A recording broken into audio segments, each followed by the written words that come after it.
आज ले चलेंगे मर्सिडीज E450 के रोलर कोस्टर ड्राइव पर। जानेंगे कितनी प्रैक्टिकल है Hero Zoom 125 scooter. Mahindra XUV 700 Ebony edition हुई लॉन्च, जानेंगे स्पेशल एडिशन में क्या है खास।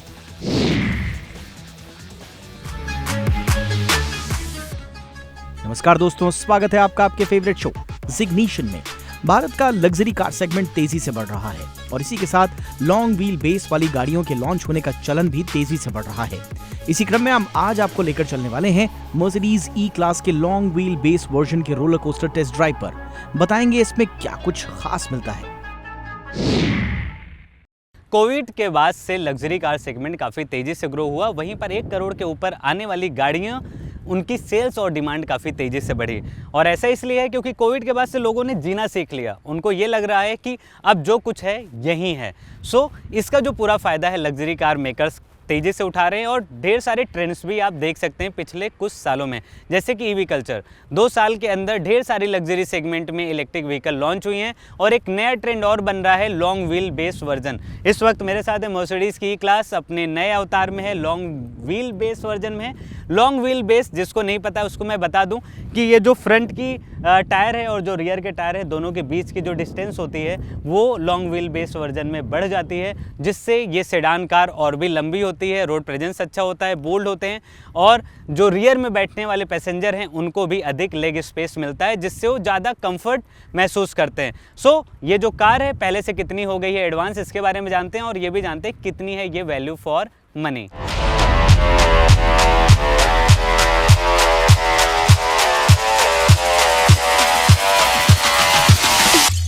ये कार दिखने में और भी ज़्यादा बोल्ड हो गई है, काफ़ी लंबी है, 5092 मिलीमीटर इसकी अब लंबाई हो गई है।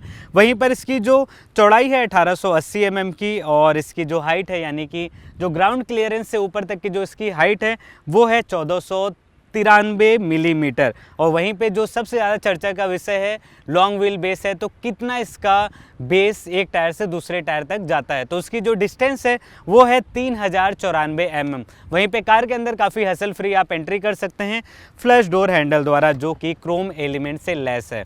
फ्लैश है तो हसल फ्री एंट्री तो होगी, साथ ही जैसे आप कार के अंदर प्रवेश करेंगे तो मर्सिडीज़ बेंज का लोगो दिख जाएगा, ठीक उसी तर्ज पे जिस तरीके से मर्सिडीज़ मेबाक की गाड़ियों में मेबाक लिखा हुआ नज़र आता है। फ्रंट में बड़े आकार का आप मर्सिडीज़ का लोगो देखेंगे और जो मर्सिडीज़ की डिज़ाइन है स्टार शेप का आप ग्रिल देख सकते हैं। क्रोम एलिमेंट का इस्तेमाल जो इस कार में दिया गया है वो ओवरऑल इस कार की शोभा बढ़ाता है। वहीं पे इसका जो रियर प्रोफाइल है वो भी काफ़ी यूनिक आपको देखने को मिलेगा।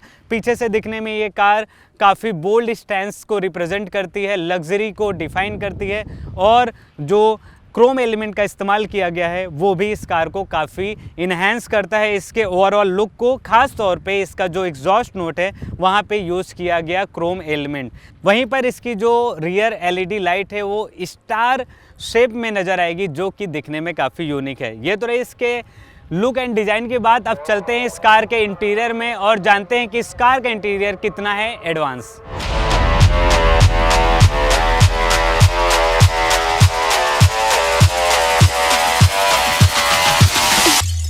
मर्सिडीज़ ई क्लास का जो इंटीरियर है अपग्रेड कर दिया गया है। लॉन्ग व्हील बेस वर्जन है तो जाहिर सी बात है कि अब जो रियर में पैसेंजर बैठने वाले हैं उनको सबसे अधिक सुविधा मिलने वाली है। अच्छा खासा वो अपने पैर को रेस्ट दे सकते हैं, कार के अंदर काफ़ी कंफर्टेबल महसूस कर सकते हैं। वायरलेस चार्जिंग की व्यवस्था कार के अंदर आपको 2 जगह पर मिल जाएगी। जहाँ पर मैं बैठा हूँ सेंट्रल कंसोल के पास, यहाँ पर ढेर सारे आप स्पेस के बीच में आप देखेंगे तो वायरलेस चार्जिंग की व्यवस्था है और टाइप सी के माध्यम से भी आप अपना मोबाइल फ़ोन चार्ज कर सकते हैं, ग्लास वगैरह रख सकते हैं और एक स्टोरेज आपको जस्ट आप ड्राइवर के साइड में मिल जाएगा। रियर अगर सीट की बात करें तो रियर में जो सेंट्रल आपको ये आर्मरेस्ट मिलेगा वहाँ पर भी वायरलेस चार्जिंग की व्यवस्था दी गई है और साथ ही साथ आप अपने मोबाइल फ़ोन को भी चार्ज कर सकते हैं और वहाँ पर भी सामान रखने की अच्छी खासी व्यवस्था मिल जाती है। वेंटिलेटेड सीट इस कार के अंदर मिल जाएगा चारों तरफ और आप रियर विंडो में आप देखेंगे तो सन ब्लाइंड्स भी इसमें ऐड किया गया है।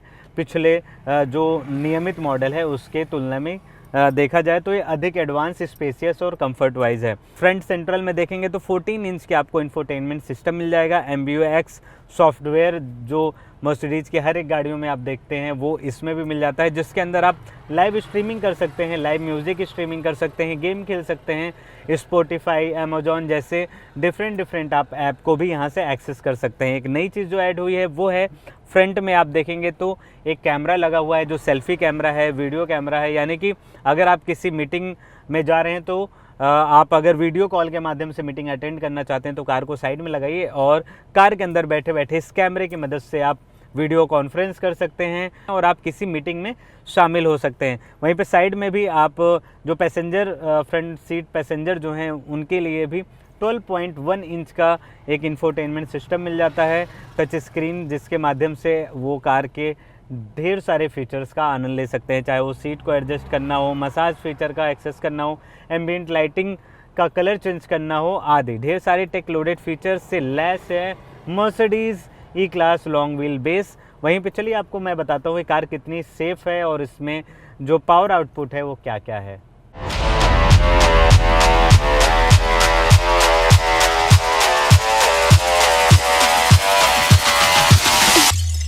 E450 4MATIC AMG लाइन में मिल जाता है 3 लीटर का इनलाइन 6 सिलेंडर इंजन जो प्रोड्यूस करता है 550 न्यूटन मीटर की पीक टॉर्क। वहीं पर 0 to 100 पकड़ने में ये जो कार है मात्र 4.5 सेकंड का समय लगाती है। ढेर सारे एडवांस सेफ्टी फीचर से लैस है। उदाहरण के तौर पे देखें तो इसमें एक्टिव ब्रेक असिस्ट मिल जाता है, ब्लाइंड स्पॉट असिस्ट मिल जाता है, central air bag, 360 degree camera जैसे एडवांस सेफ्टी फीचर से लैस ये कार है। 5 कलर ऑप्शन के साथ आती है और इसकी जो कीमत है 92.5 लाख रुपए एक्स शोरूम, जो कि अपने एक सेगमेंट में काफ़ी बेहतरीन पैकेज है। इस कार के अंदर कंफर्ट, टेक लोडेड फीचर्स और रोड प्रेजेंस का एक कंप्लीट पैकेज मिल जाता है। तो ये तो रही मर्सिडीज ई क्लास से जुड़ी सारी डिटेल्स। अब बात करते हैं महिंद्रा XUV 700 के नए एडिशन के बारे में। इस स्पेशल एडिशन को टॉप वेरिएंट में जगह दी गई है। नाम रखा गया है इबोनी एडिशन। चलिए डिटेल्स के जरिए समझते हैं इस नए एडिशन में क्या है खूबियां। महिंद्रा की सबसे पॉपुलर कारों में से एक महिंद्रा XUV 700 का नया एडिशन आया है जिसका नाम है एबनी। ये जो एबनी एडिशन है ये अपने टॉप एंड वेरिएंट में आएगी AX7 एंड AX7L। अब इस एडिशन में क्या चेंजेस हैं, क्या कुछ इंपॉर्टेंट मिलता है, चलिए डिटेल में चर्चा करते हैं। तो आप देखेंगे तो सबसे बड़ा बदलाव है इसका लुक, जो इसका कलर है अब ये स्टेल्थ ब्लैक कलर में आप देख सकते हैं। इसके पहले नेपोलियन ब्लैक आता था जिसको अब चेंज करके स्टेल्थ ब्लैक किया जाएगा, जो कि इसके प्रीमियमनेस को और बढ़ाएगा और रोड प्रेजेंस को और भी इन्हेंस करेगा। जो फ्रंट चेंजेस की बात करें तो आप देखेंगे तो फ्रंट में आप ये जो ग्रिल है ये ऑल ब्लैक ट्रीटमेंट के साथ आने लगी है और नीचे आप देखेंगे तो जो ये प्लेट है ये अभी भी ग्रे कलर का बरकरार है, ताकि ये जो ड्यूल टोन का जो कॉम्बिनेशन है इसको मिलाकर इसकी जो प्रेजेंस है और बढ़िया हो जाए। आप साइड में देखेंगे तो इसका जो एलॉय व्हील है यहाँ पर भी आप ब्लैक ट्रीटमेंट देख सकते हैं, जो कि एबनी को रिप्रेजेंट करता है, इस नए वेरिएंट को रिप्रेजेंट करता है। और ORVM के ठीक नीचे आप एबनी की बैजिंग देख सकते हैं और सीधे जो रियर प्रोफाइल है वहाँ पर भी आप इस तरीके से बैजिंग देख सकते हैं। अब बात करते हैं इसके इंटीरियर में क्या चेंजेस हुआ है। तो आप इसका इंटीरियर देखेंगे तो इसके इंटीरियर में ऑल ब्लैक ट्रीटमेंट मिल जाता है। कार की जो इंटीरियर है वो पहले से इस एडिशन में और ज़्यादा सुंदर हो जाती है। 7 सीटर है ये। और जो फ्रंट में आप डैशबोर्ड देखेंगे तो डैशबोर्ड भी ऑल ब्लैक ट्रीटमेंट के साथ आता है। हालांकि जो ग्रे कलर है वो उसकी जो प्लेटिंग है अभी भी आप देख सकते हैं इसमें बरकरार है, जो कि इसके इंटीरियर को शोभा बढ़ाता है। वहीं पर जो इसके अपर बॉडी का जो इंटीरियर आप देखेंगे वो अभी भी ग्रे कलर में आप देख सकते हैं, जो कि ड्यूल टोन के तरीके से इसके इंटीरियर को रिप्रेजेंट करता है। टॉप एंड मॉडल है तो सारी सुविधाएं मिल जाती हैं, इलेक्ट्रिकल एडजस्टेबल सीट मिल जाते हैं और 12.5 इंच के 2 टच स्क्रीन मिल जाते हैं, जो कि इंफोटेनमेंट सिस्टम और इंस्ट्रूमेंट क्लस्टर का काम करता है। आपको बता दें XUV 700 2021 में जब पहली बार लॉन्च हुई थी तो लॉन्च होते ही इस कार को इतना लोगों ने पसंद किया था कि महज 1 घंटे के अंदर 25,000 से भी अधिक बुकिंग हो गई थी। 2025 चल रहा है तो आप इस वक्त तक जो XUV 700 को ख़रीदने वाले कस्टमर हैं वो 2.5 लाख के आसपास पहुंच चुके हैं। इसका मतलब ये है कि ये जो कार है अपने सेगमेंट में बेस्ट सेलिंग कार है। और जिस वक्त लॉन्च हुई थी तो उस वक्त इसके अंदर सेगमेंट फर्स्ट फीचर ढेर सारे मिलते थे, जैसे कि 7 एयरबैग स्टैंडर्ड तौर पर और एडास लेवल 2 जैसे ढेर सारे सेफ्टी फीचर्स इसमें मिलती थी। 2021 में जब ये पहली बार लॉन्च हुई थी तो उस समय अब मास मार्केट में बिकने वाली सबसे सेफेस्ट कार के रूप में XUV700 आई थी। अब देखना यही है कि ये जो नया एडिशन है इसको लोग कितना प्यार देते हैं। गाइस, जिग्निशन में अब वक्त हो चला है छोटे से ब्रेक का। कहीं मत जाइए क्योंकि ब्रेक के बाद हम बताएंगे कितनी प्रैक्टिकल है हीरो की Xoom 125 scooter. So don't go anywhere, हम जल्द ही वापस आते हैं।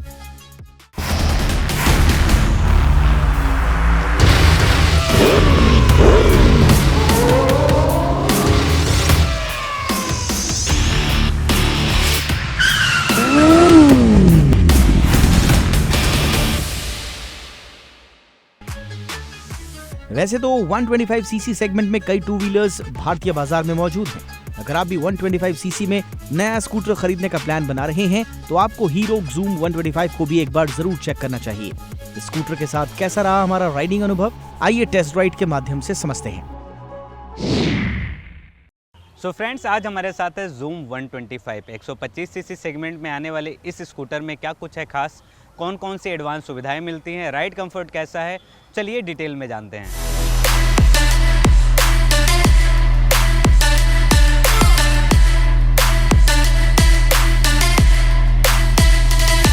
तो शुरुआत इसके लुक से करते हैं, रोड प्रेजेंस से करते हैं। तो दिखने में ये स्कूटर आपको मस्कुलर, बोल्ड और स्टाइलिश लगेगा। फ्रंट में आप देखेंगे तो फ्यूचरिस्टिक आपको यहाँ पे LED हेडलाइट और LED हेडलैम्प दिख जाएंगे और यहाँ पर आपको साइड इंडिकेटर भी फ्रंट में दिखेगा, जो कि अभी कुछ ही स्कूटर्स में आप देख सकते हैं। यानी कि जैसे ही इलेक्ट्रिक टू व्हीलर सेगमेंट आया, इलेक्ट्रिक स्कूटर सेगमेंट में आपने देखा होगा ढेर सारे फ्यूचरिस्टिक स्कूटर्स आए, जिसके बाद से अब आइस व्हीकल भी इस ओर काफ़ी ध्यान दे रहे हैं अपने डिज़ाइन को इम्प्रूव करने के लिए, क्योंकि अब पब्लिक भी चाह रही है कि उनके पास जो भी स्कूटर आए कम पैसे में आए लेकिन दिखने में काफ़ी बेहतरीन हो, अच्छा खासा माइलेज दे और वो काफ़ी हर एक टेरेन में चलाएं तो उनको कहीं भी दिक्कत ना हो। तो उन सारी चीज़ों को ध्यान में रखते हुए हीरो ने Xoom 125 को बनाया है और कंपनी का दावा है कि ये मोस्ट प्रैक्टिकल बाइक है अपने सेगमेंट में। वहीं इसका जो साइड प्रोफाइल आप देखेंगे तो वो भी आपको स्पोर्टी दिख जाएगा और एरोडायनेमिक डिज़ाइन आप टोटली देख सकते हैं और ड्यूल टोन है इसके अंदर। और ये जो कलर है वो सिग्नेचर कलर है Xoom 125 का। और जो फ्रंट टायर है वो है 14 इंच का और जो रियर टायर है ये भी 14 इंच का है। फ्रंट टायर जो है 110 मिलीमीटर वाइडर है और जो रियर है ये थोड़ा सा और चौड़ा है, यानी कि 130 mm इसकी चौड़ाई है, जिसके बाद इसका जो रियर प्रोफाइल है वो आपको थोड़ा वाइडर दिखेगा। और आप देखेंगे तो जो यहाँ पे फ्यूल लीड है वो भी एकदम पीछे दिया गया है। जैसे कि आप देखते होंगे कि पहले जो नियमित स्कूटर्स आते थे उसके अंदर अंडर सीट ये जो फ्यूल लीड होता था उसको रखा जाता था, जो कि जो कस्टमर जब इसको इस्तेमाल करते थे, जो भी ग्राहक, तो उनको दिक्कतें होती थी फ्यूल भरवाने में। लेकिन जब से अब ये नया ट्रेंड आ गया है स्कूटर सेगमेंट में कि जो फ्यूल लीड है वो पीछे लगाया जाए, उसके बाद से काफ़ी सुविधा होने लगी है। तो मैंने ध्यान दिया कि ये काफ़ी अच्छी चीज़ Xoom 125 में मिल जाएगी। वहीं पे इसके स्टोरेज की बात करें तो अंडर सीट 17 लीटर का आपको स्टोरेज मिल जाएगा और इसके अंदर लाइट की भी व्यवस्था दी गई है, यानी कि रात के समय भी अगर आप इसके अंदर कोई सामान रखते हैं तो लाइट जलने के कारण आप उसको आसानी से निकाल सकते हैं, पहचान सकते हैं। और एक फुल फेस हेलमेट भी आप इसके अंदर रख सकते हैं। और फ्रंट स्टोरेज जो है वो भी काफ़ी बड़ा है। आप देखेंगे तो इसका जो डिज़ाइन है वो काफ़ी इम्प्रेसिव है, दिखने में काफ़ी आपको अच्छा लगेगा। और यहाँ पर आप ग्लव रख सकते हैं, वाटर बॉटल रख सकते हैं, मोबाइल फ़ोन रख सकते हैं, सारी ज़रूरी सामान आप आगे रख सकते हैं। वहीं पे अगर आप कोई कहीं जाके अगर आपने कोई शॉपिंग वगैरह की है तो यहाँ पर भी हुक दिया गया है जहाँ पर आप कैरी बैग वगैरह टांग सकते हैं। तो प्रैक्टिकलिटी है काफ़ी अच्छी और मैं इस पर एक बार बैठ के आपको दिखा देता हूँ कि कितना इसके अंदर सामान रखने की व्यवस्था हो सकती है कि नहीं। क्योंकि होता क्या चीज़ है कि इस सेगमेंट में जो भी स्कूटर खरीदते हैं उनको रोज़मर्रा की ज़िंदगी में ढेर सारी चीज़ें इस्तेमाल करनी पड़ती हैं, जैसे कि सिलेंडर रखना पड़ता है, वाटर बॉटल 20 लीटर का रखना पड़ता है। तो उस लिहाज से मैं बोलूँ तो ये कहीं ना कहीं आपको निराश कर देगी।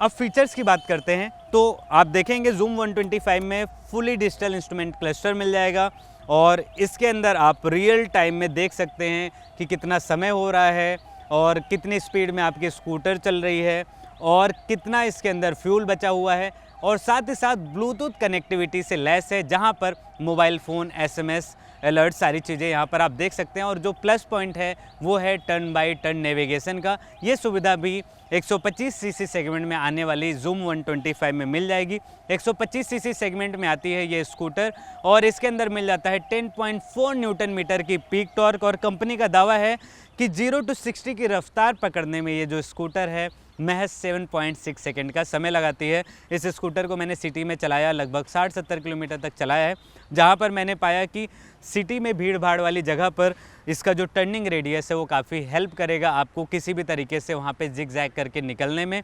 और अगर आप किसी ऐसे सड़क पे जाते हैं जहाँ पे ऑफ रोडिंग है, थोड़ा उबड़ खाबड़ वाली सड़क है, कच्चे रोड है, तो वहाँ पे इसका जो वाइडर टायर है 130 mm का, वो काफ़ी आपको हेल्प करेगा उस जगह से निकालने में। सो काफ़ी प्रैक्टिकल है और काफ़ी कंफर्ट और टेक वाइज भी मुझे Xoom 125 अच्छी लगी।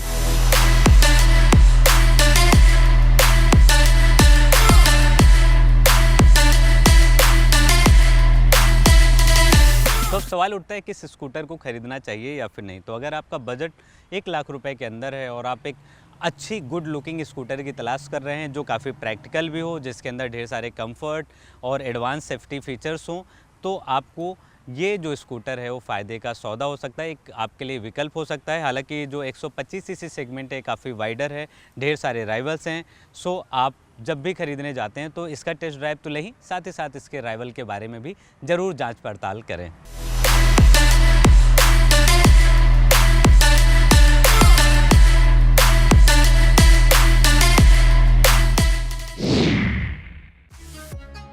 अब हम बात करने वाले हैं फरवरी 2025 कार सेल्स रिपोर्ट के बारे में, जहां हम जानेंगे पिछले महीने कैसा रहा ऑटो सेक्टर और वो कौन सी कंपनी है जिसने सबसे ज्यादा बेची गाड़ियां।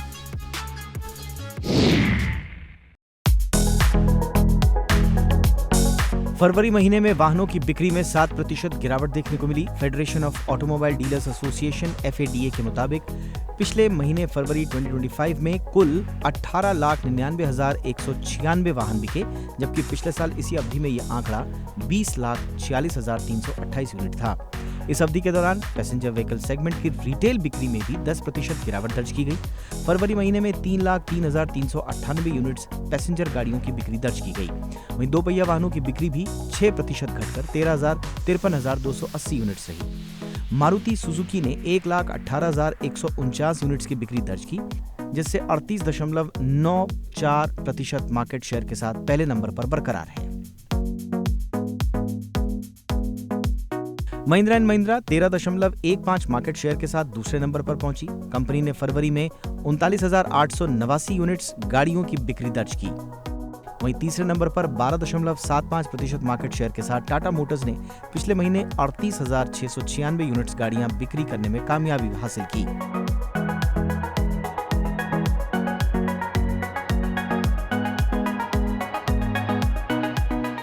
फरवरी महीने में इलेक्ट्रिक व्हीकल मार्केट ने देखी positive growth. Electric vehicle segment में सालाना 18.95% की ग्रोथ दर्ज की गई। इस वक्त ऑटो स्पेस में ईवी की कुल हिस्सेदारी 3% हो गई है। हालांकि फरवरी इलेक्ट्रिक टू व्हीलर सेगमेंट के लिए अच्छा नहीं रहा। इलेक्ट्रिक टू व्हीलर ने सालाना आधार पर 8.05% सालाना गिरावट दर्ज की। इस समय इलेक्ट्रिक टू व्हीलर सेगमेंट का मार्केट शेयर 5.6% है। वहीं दूसरी ओर इलेक्ट्रिक थ्री व्हीलर सेगमेंट ने 4.95% सालाना ग्रोथ दर्ज कर अपनी कुल मार्केट शेयर 56.5% करने में कामयाबी हासिल की। इलेक्ट्रिक कमर्शियल सेगमेंट ने भी 1.1% की सालाना ग्रोथ दर्ज की। तो आज के हमारे शो में बस इतना ही। अगर आपके पास ऑटो से जुड़े हुए कोई भी सवाल हैं तो प्लीज हमें जरूर भेजिए। आप हमें हमारे सोशल मीडिया पेजेस के जरिए भी रीच आउट कर सकते हैं। हम आपके सवालों के जवाब देने की पूरी कोशिश करेंगे। मिलते हैं अगले हफ्ते कुछ और नई अपडेट्स के साथ। Till then take care, keep watching Zee Business. जय हिंद।